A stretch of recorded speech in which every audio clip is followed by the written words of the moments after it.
He stood on the platform with his phone in his hand, watching the screen light up and go dark again. Unknown number. The train to Manchester was already there, doors open, people stepping inside with coffee cups and tired faces. In 10 minutes, his old life would officially be over. Daniel Reed was 37 and exhausted in a way sleep could never fix. 3 months earlier, his company had collapsed overnight. 20 years of work, gone. His marriage had not survived the silence that followed. Emma had packed her things quietly, leaving a note on the kitchen table. "I don't know who you are anymore." Now there was only one plan left. Leave London, take a temporary job in another city, start again somewhere no one knew him. The phone vibrated again. He exhaled sharply. "Not now," he muttered, already stepping toward the train. Then the phone rang. Something made him stop. He looked at the screen once more. Unknown number. Daniel hesitated, annoyed, almost angry. He had nothing left to discuss with anyone. Still, he lifted the phone to his ear. "Hello." For a second, there was only breathing on the other end. Then a woman's voice, unsteady, careful. "Daniel, it's Sarah." I wasn't sure you'd answer." His heart tightened. Sarah. His younger sister. They hadn't spoken in years. "What do you want?" he asked, sharper than he meant to. "I wouldn't call if it wasn't important," she said quickly. "Please don't hang up."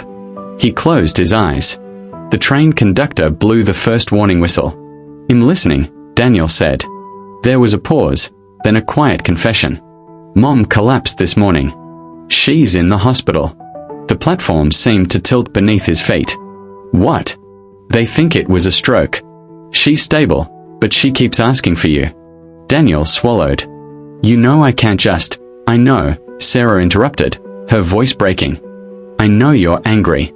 I know I messed things up. But she might not get another chance."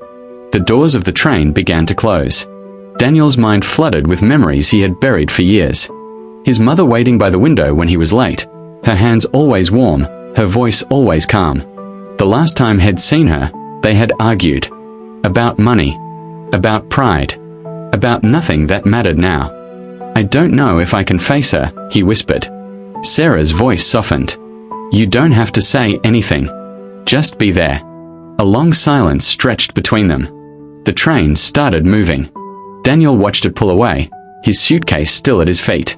"It'll come," he said finally. "Tell me where." The hospital smelled of disinfectant and quiet fear. Machines beeped softly in the background. Daniel stood outside the room, unable to move, until Sarah touched his arm. "She's awake," Sarah said.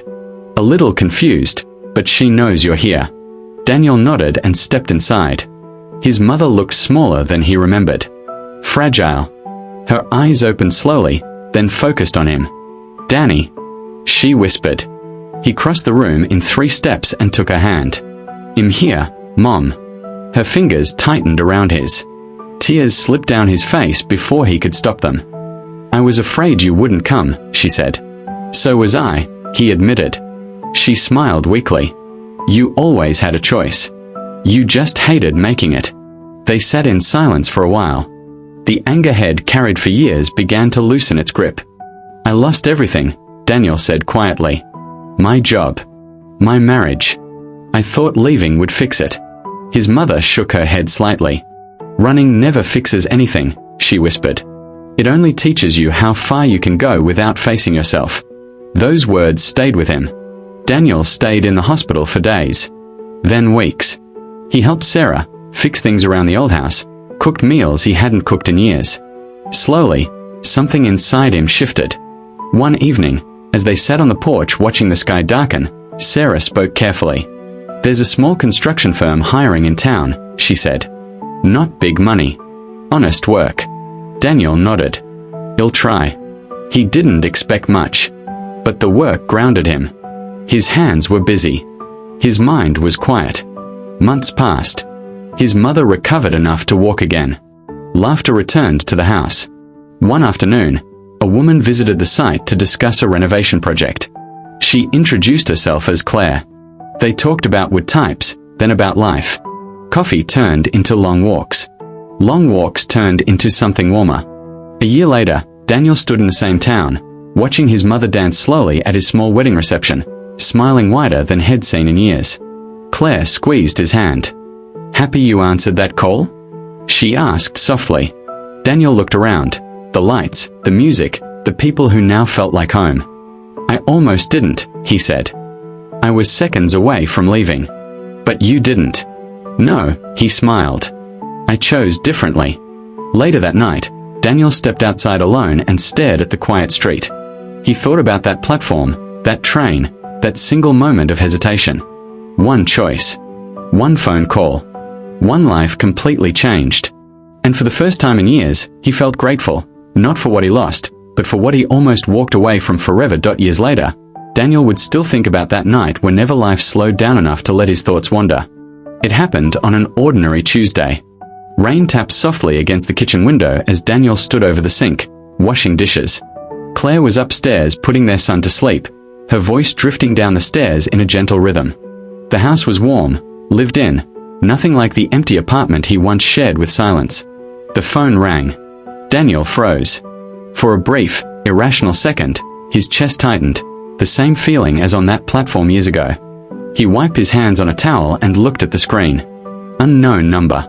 He let it ring once. Twice. Claire's voice echoed faintly above. And then the bear went to sleep. Daniel inhaled slowly and answered. "Hello, Mr. Reed?" A man's voice asked, calm, professional. "This is Michael Turner from Turner and Hale Construction. You don't know me, but I was given your number by someone who spoke very highly of you." Daniel leaned against the counter.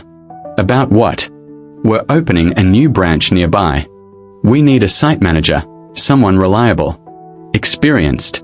Your name came up more than once." Daniel almost laughed.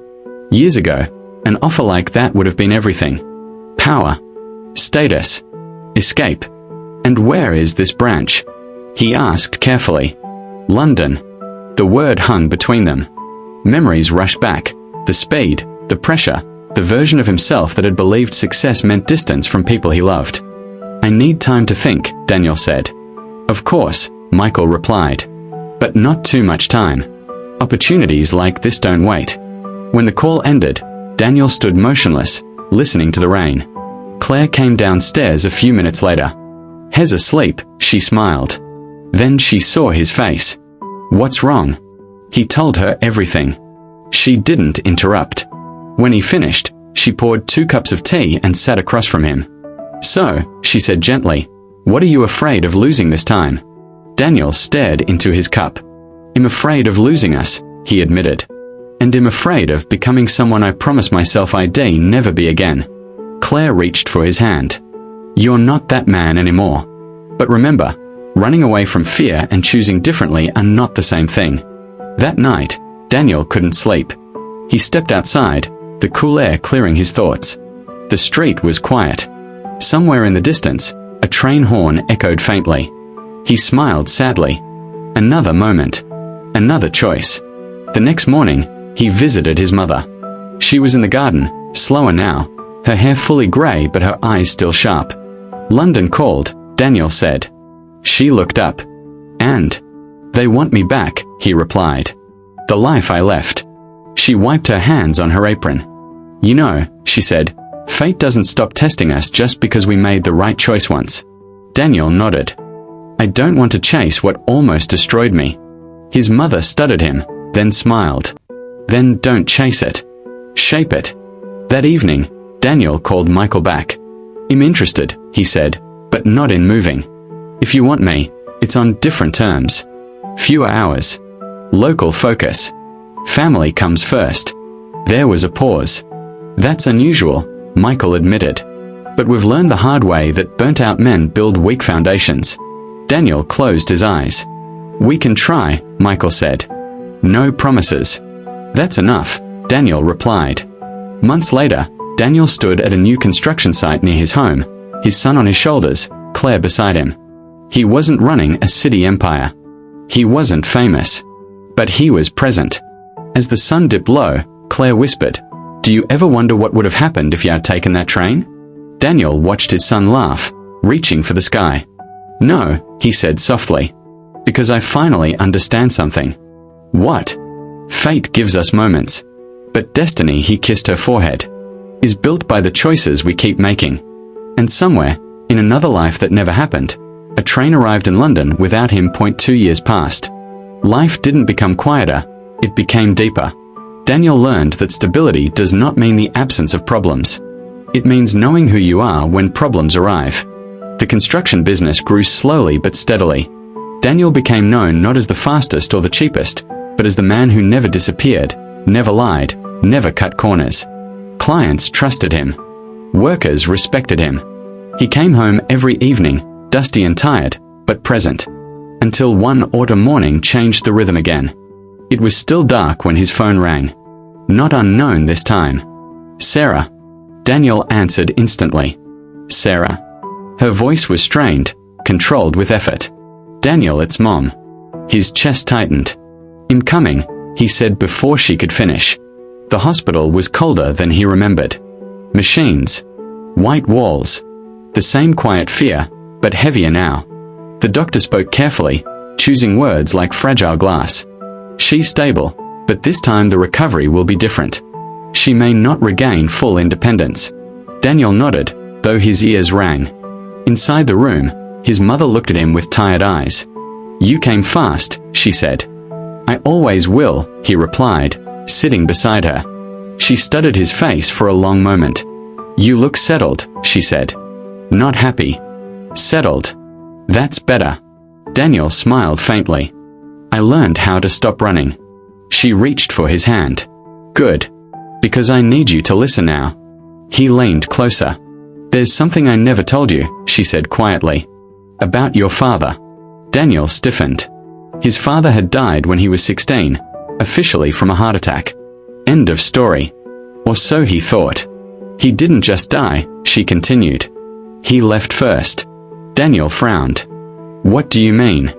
He had another life, she said, her voice steady but heavy. Another woman. Another city. And one day, he called me. Said he was unhappy. Said he wanted to come back. Daniel's heart pounded. And I told him no, she whispered. I told him choices have consequences. Silence filled the room. He died 3 weeks later, she said. And I lived my whole life wondering, did I save my dignity or destroy our chance to heal? Daniel couldn't speak. She squeezed his hand weakly. Promise me something, she said. When the time comes, don't confuse pride with strength. Those words carved themselves into him. That night, Daniel couldn't sleep. He sat alone in the kitchen, lights off, replaying every moment of his life where pride had spoken louder than truth. Emma. His career. His silence. Claire joined him quietly. You're shaking, she said. He told her everything. When he finished, Claire rested her head on his shoulder. Maybe this is why your choices mattered so much, she said softly. You're not just changing your life. You're breaking a pattern. Daniel closed his eyes. The next day, something unexpected happened. Emma emailed him. Just one line. I heard about your mother. I hope she recovers. He stared at the screen for a long time. Claire noticed. You don't have to answer, she said. I know, Daniel replied. But maybe I should. He wrote back. Not to reopen wounds. Not to explain the past. Just truth. Thank you. I'm different now. I hope life has been kinder to you. Hours passed. Then a reply. I'm glad you found peace. I didn't know how to reach you back then. I didn't know how to stay. Daniel felt something loosen inside his chest. Not regret, not longing. Closure. Weeks later, his mother passed quietly in her sleep. At the funeral, Daniel stood before the small crowd, his son holding his hand. He spoke without notes. My mother taught me that fate is not cruel, he said. It is honest. It gives us choices and waits to see who we become. He paused, looking at the people around him. I almost became someone else. That night, after everyone left, Daniel sat alone on the porch. The same porch where Sarah once spoke of work. Where Claire once asked him what he feared losing. Claire sat beside him. Do you ever think life stops testing us? She asked. Daniel looked up at the stars. No, he said. But I think it changes the questions. She smiled. And what's the question now? He thought for a moment. Not what will I lose? He said quietly. But what kind of man will I be when I choose? Somewhere, far away, a train horn echoed again. Daniel didn't feel fear this time. Only clarity. Because fate may open doors, but destiny is built by the courage to walk through the right one, again and again and again. The years that followed did not rush by. They unfolded. After his mother's death, something in Daniel softened and sharpened at the same time. Grief no longer felt like a wound, it became a compass. He stopped measuring life by milestones and began measuring it by moments of honesty. The house felt quieter without her voice, but not empty. Her presence lived in habits now, in the way Daniel fixed things instead of postponing them, in the way he listened fully when someone spoke, in the way he never ended a day without saying what mattered. One winter evening, Daniel received a letter. Not an email. Not a call. A letter. The envelope was worn, the handwriting unfamiliar. Inside was a single page. Daniel, if this reaches you, then maybe courage finally reached me too. My name is Mark Reed. I'm your father's son. Daniel read it 3 times before his hands began to tremble. Mark. A brother. The letter explained everything his mother never had the chance to finish. Another life. Another mistake. A man who ran until his heart gave out. A son who grew up asking questions no one answered. Mark wrote again. I don't want anything from you. I just don't want to keep pretending you don't exist. Daniel sat at the kitchen table until dawn, the letter beside him like an open door. Claire found him there in the morning. You look like you've seen a ghost, she said gently. Not a ghost, Daniel replied. A consequence. He told her everything. She didn't hesitate. Then go, she said. Not because you owe him. Because you're not afraid anymore. They met in a small cafe near the river.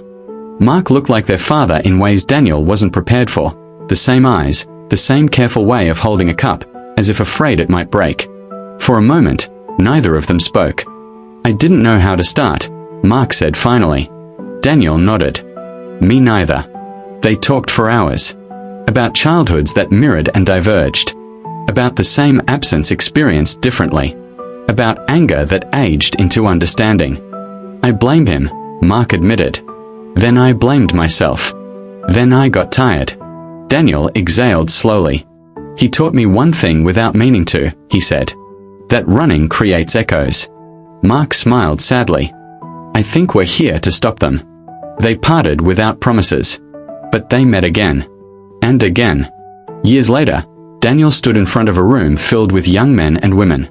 The sign behind him read, Second Chance Foundation, mentorship and skilled work program. He hadn't planned this future. It had grown quietly, offering work to men starting over, teaching them not just how to build walls, but how to stay when things got hard. He began every talk the same way. I believed my life was over at 37, Daniel said. I thought one failure defined me. He paused, letting the silence work. I was wrong. But I was almost right, because I almost chose to disappear. After the talk, a young man approached him, eyes uncertain. What if I mess it up again? The man asked. Daniel smiled. Then you choose again. On Daniel's 60th birthday, they gathered in the garden.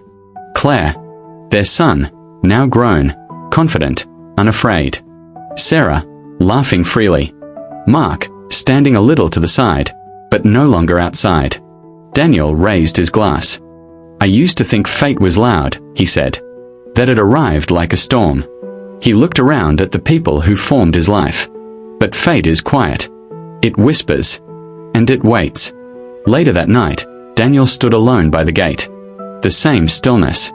The same distant sound of a train. He closed his eyes. Not with regret. With gratitude. One decision had changed his destiny. But it wasn't the decision to stay or to leave. It was the decision to answer, the call, the truth, the moment.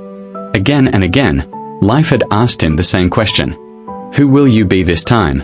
And every day after that platform, Daniel Reed chose to be present. That was the end of the story. Stay with me until we meet again.